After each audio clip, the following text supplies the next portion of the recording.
नमस्कार मित्रांनो, आज आपण सांगणार आहोत स्त्रियांचा छळ याविषयी माहिती. स्त्रियांचा छळ का होतो आणि का केला जातो.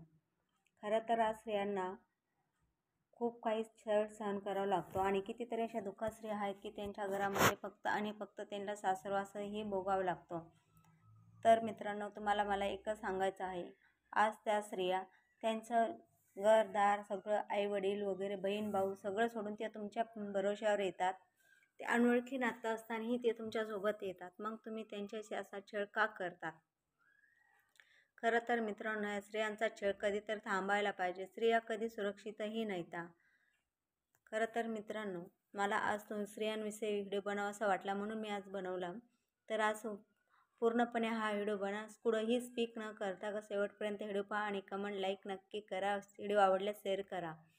तर मित्रांनो, चला आपण करूया व्हिडिओला सुरुवात. श्री स्वामी समर्थ. एक स्त्री असते, ती खूप दुःखी असते. तिच्या घरी सासरवासारखा तिला होतो. ती लहानपणापासून एका मुलासोबत राहिलेली असते.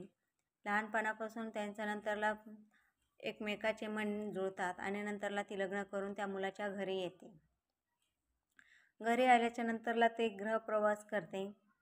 गृहप्रवास केल्याच्या नंतरला तिला 4-8 दिवस चांगलं ठेवलं जातं आणि नंतरला तिच्याशी छळ सुरू केला जातो.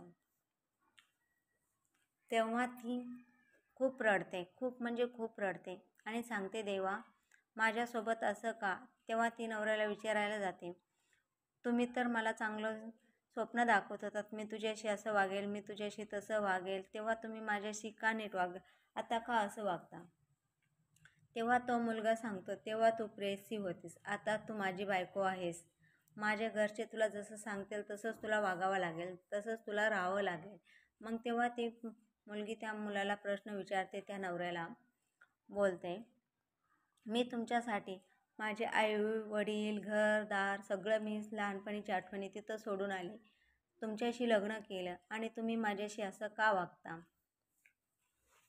तर तेव्हा तो मुलगा बोलतो, ते तुझं ते माहेर होतं, आता सासर आहे आणि माझ्यासाठी सोडून आली, ते काय उपकार केला नाही आहेस तुम्हाला. डायरेक्टली ह्या भाषेमध्ये त्यांना उत्तर मिळतं. आणि तेव्हा ते सांगतात, गुपचूप काम कर, जे सांगेल तेवढंच काम करायचं आहे तुला, जास्त तोंड वाजायचं नाही किंवा जास्त अगोचरपणाही करायचा नाही. तेव्हा सासूही टोमणे मारत असते, सासराही टोमणे मारत असतो तिला आणि ननंदही टोमणे मारते आणि धीरही. जेव्हा ती मनात विचार करते, जेव्हा मी गृहप्रवेश करत होते तेव्हा मी सासू सासऱ्याला माझे आईवडील म्हणून मानेन, आईवडील म्हणूनच मी समजेल त्यांना, दीर हे माझे भाऊच आहेत असं म्हणून राहील. नंदालाही बोलते, मी बहिणीसारखं धरेल. पण जेव्हा ती गृहप्रवास करून येते तेव्हा तिला आईवडिलाचा सहवास तिला सासू सासऱ्यात कधीच भेटला नाही. आईवडिलासारखे ती बोलते, मी सासू सासऱ्याला ठेवेल, पण सासू सासरे तिला मुलीसारखं कधीच त्यांनी धरलं नाही. गृहप्रवास झाल्याच्या नंतर 8-4 दिवसानंतरच तिचा छळ सुरू झाला. तेव्हा ती एका जागा निवांत असे डोक्याला हात लावून बसते आणि बोलते, देवा मी कुठलं एवढं पाप केलं आहे, तेव्हा मला हे सासर मिळालं. मी तर किती चांगले स्वप्न घेऊन मी ह्या घरामध्ये प्रवेश करत होते. खूप काही सहन करूनही असं का माझ्यासोबत. ती बिचारीला सकाळची भाकर संध्याकाळी मिळायची आणि तीही शिळे तुकडे, कधी शिळी भाकर तिच्या पुढे मांडली जायची, कधीच तिला गरमही भाकर नसं, कधी ठेचा तर कधी आपली बुरकी चटणी, असं तिच्याशी जेवण तिला द्यायचे. ती खूप विचार करायची, काय करावं, खूप रडायची. आणि एक अशीच तिच्यासोबत एका मैत्रिणीचा तिला एक दिवस कॉल आलेला.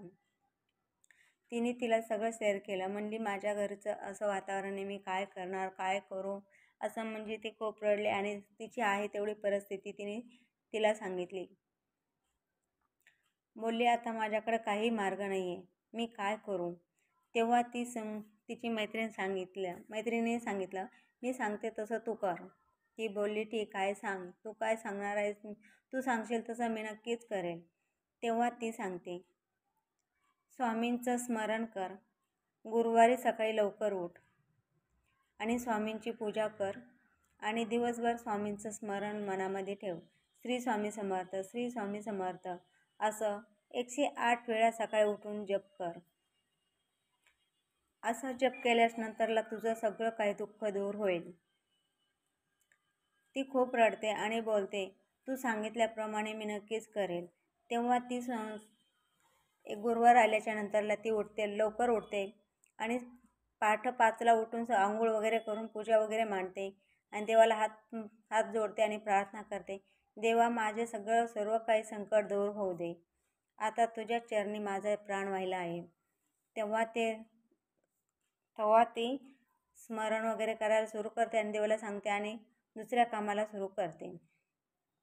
दिवसभर तिच्या मनामध्ये हा जप होता, श्री स्वामी समर्थ, श्री स्वामी समर्थ, श्री स्वामी समर्थ,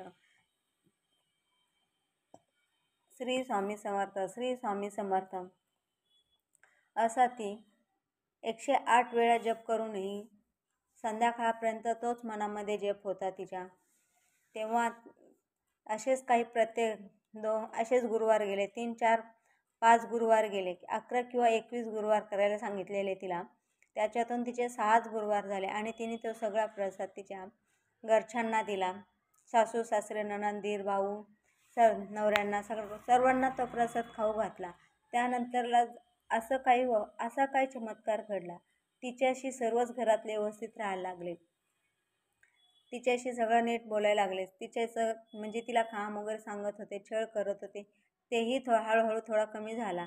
तेव्हा तिने स्वामीचे स्मरण केले आणि बोलली, स्वामी, खरंच जे कोणी तुमची अशीच माझ्यासारखी भक्ती करेल, माझ्यासारखंच तुमचे स्मरण करेल, त्यांच्या सर्व इच्छा पूर्ण हो.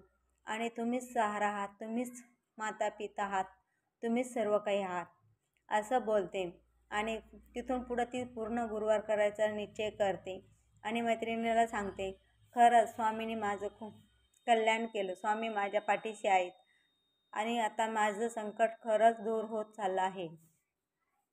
आणि तेव्हा ती मैत्रिणीचेही आभार मानते.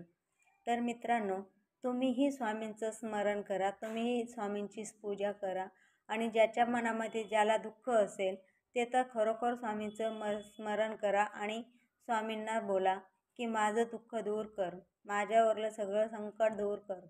त्यांना कोणाला पैशाची अडचण आहे, कोणामध्ये दुःख आहे घरामध्ये, त्यांना सगळ्यांना सांगा, आमच्या आयुष्यातलं सगळं दुःख दूर होऊन जाऊ दे. तेव्हा ती मैत्रीण बोलते, आता मला कसलीही काळजी राहिली नाही, माझ्या आयुष्यातले सगळे दुःख दूर झाले आणि सर्वजण माझ्याशी खरं आनंदाने राहतात, असं बोलते ती. आणि सर्वांना सांगते ओरडून की स्वामींची पूजा करा, तुम्हीही स्वामींची पूजा करा.